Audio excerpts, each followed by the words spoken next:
You know, folks, we sure do cover a whole lot of topics here on the channel, and I realize that a whole lot of them these days are pretty depressing and they're pretty serious. And when I talk about it, I always say this is something very serious that we're up against.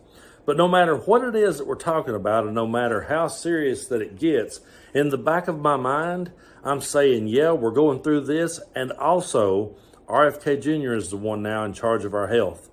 And that one always has me the most concerned. And I was actually glad to see this headline and hear that someone, more than someone, people are starting to call him out. And it is the people who are his employees. They're beginning to call him out and say, you've got to stop spreading this misinformation. And this is one of those headlines where when I saw it, I was like, finally, because we've had this lunatic in there now, and I've been sitting back worried about what if something else sweeps through this country, we're all screwed. Because there's been so much distrust sown in medicine and science that no one would listen now. And so I really do believe that we're absolute sitting ducks when it comes to that. But I was glad when I read this headline. 750 Health and Human Service employees send a signed letter to RFK Jr. asking him to stop spreading misinformation. More than 750 employees across the Department of Health and Human Services sent a signed letter to members of Congress and Health Secretary RFK Jr. on Wednesday morning, calling on the Secretary to stop spreading misinformation. By the way, I'm reading this here from ABC News. The letter states that the deadly shooting that occurred at the Atlanta headquarters of the Centers of Disease Control and Prevention on August 8th was not random and was driven by politicized rhetoric. Authorities said the 30-year-old gunman who killed a police officer in the attack had been harboring years-long grievances with the COVID-19 vaccine. He believed he suffered negative health effects after he got the vaccine, and the Georgia Bureau of Investigation found written documents at his home indicating that he wanted to make his discontent known. So the people signing this are accusing Kennedy of endangering the lives of HHS employees by spreading misinformation. Kennedy, who oversees the CDC, has peddled vaccine skepticism throughout his career. Before becoming health secretary, Kennedy falsely called the COVID-19 vaccine the deadliest vaccine ever made. In a statement to ABC News, HHS said Secretary Kennedy is standing firmly with CDC employees both on the ground and across every center, ensuring their safety and well-being remaining a top priority. In the wake of this heartbreaking shooting, he traveled to Atlanta to offer his support and reaffirm his deep respect, calling the CDC a shining star among global health agencies.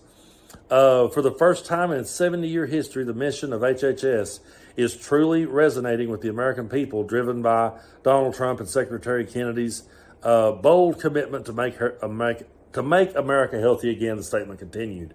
Any contempt is to conflate widely supported public health reforms with the violence of a suicidal mass shooter is an attempt to politicize a tragedy. I don't agree with that at all, but the article goes on to say, in the letter, the employees accused Kennedy of being complicit in dismantling America's public health infrastructure and reportedly spreading inaccurate health information. A CDC staffer who signed the letter and asked to remain anonymous due to fears of retribution and safety concerns said she's been more frustrated by what she sees as misinformation coming from the nation's top public health officials. As part of my oath as a public health professional, it is to stay true to science and help people. It just felt like I needed to speak up in some way, the staffer told ABC. In the letter, the employees pointed to various examples, such as Kennedy referring to the CDC as a cesspool of corruption that he put in a post on X, and falsely claimed that the mRNA vaccine failed to protect effectively against COVID and the flu. The letter said such dangerous and deceitful statements and actions contributed to the harassment and violence experienced by CDC employees. One doctor said, who's a scientific review officer at the National Institute of Health, signed the letter, said he felt compelled to do so for many reasons. Like many of my colleagues at the CDC, I'm concerned about several things. One is the misinformation that's being spread, especially concerning vaccines and COVID-19, and it's a way of vilifying federal workers who are working every day to ensure the health of the American people. He went on to say, I'm also concerned about the safety of HHS workers. I think we're all potential targets now. The letter called on Kennedy to take a number of actions by September 2nd, including not spreading inaccurate health information, affirming the scientific integrity of the CDC, and guaranteeing the safety of the HHS workforce. Our asks in the letter are genuine, and we certainly hope that the Secretary Kennedy will hold true to his oath and do his best, advance science and affirm the CDC does scientific, nonpartisan work. We certainly hope, and that I would say that our desire is for, our hope is genuine. So, folks, this is, that's pretty much the end of the article there, but it's sad to me that we live in a world where these people, 750 of them, are writing a letter to the Secretary of Health and Human Services and saying, please stop this madness. And what I don't understand is how that people can't see through the types of people that this rhetoric hits on. The type of rhetoric that RFK Jr. puts out there in the world, these conspiracy theories that gets pushed out, they enrage people. And they enrage people who have denounced all reason. They enrage people who don't have any logic or any basic understanding of what it is they're talking about.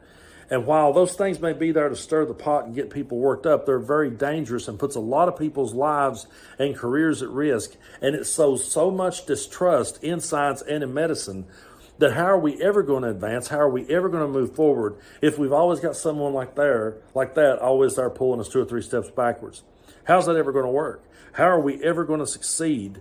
And, we should all be on the side of science and medicine moving forward. I understand they don't always get it right. There's been plenty of times that I've not liked what my doctor had to say, and I went and got a second opinion. That's what you do. But you don't get a second opinion by listening to some nut job on the internet. You don't go there. You don't go ask the forklift driver at work what he thinks you should do. You go ask your doctor. I've looked over at people that was saying to me, my doctor is telling me I need to do this, but I don't want to because I heard something RFK said. And I'm like, well, I think I'd listen to my doctor first. If you don't like what they're saying, go get a second opinion. If you get a second or a third opinion and they're still saying it, then forget about what this guy's saying, because now he's got 750 people writing letters to him telling him to stop this shit because they see the dangers of it. And I always go back to the moment when Trump just handed him the reins and said, have fun with it, Bobby. This is our health. And I always say that. This is the one thing that shouldn't be political. This shouldn't be about Democrat and Republican. It should never be about owning the libs or one-upping somebody. That's not what it's about. The more type of information you spread like that, it's dangerous. It gets the wrong kind of people worked up for all the wrong reasons. And everybody right now, their temperament is so off balance. It just really is, because we have a president whose temperament is off balance. If you are already a paid TV subscriber to ESPN, hold on, let me get this shut off a minute. All the new features are going to be available to you within the enhanced app as a paid So apparently TV my computer decided to start talking while I was doing this, but I don't feel like going back and starting over.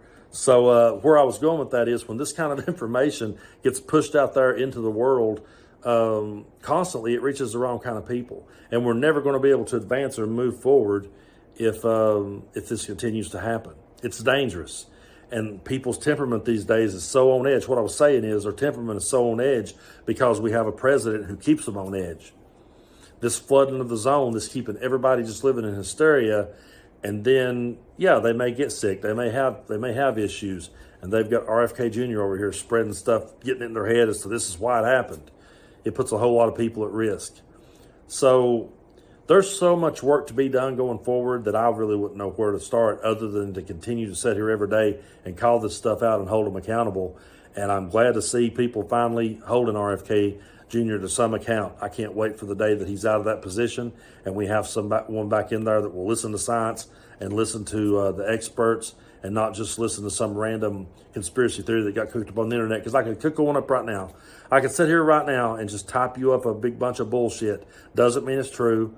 And then whenever I get hit with fact checks, I can say, well, they're just trying to silence me and weaponize the government against me. Anyone can do that. But don't listen to those type of people. What you need to do is you need to listen to the experts, and if you don't like their opinion, get a second one. But when you get that third one, don't go to the likes of RFK Jr., because he's not here to help you.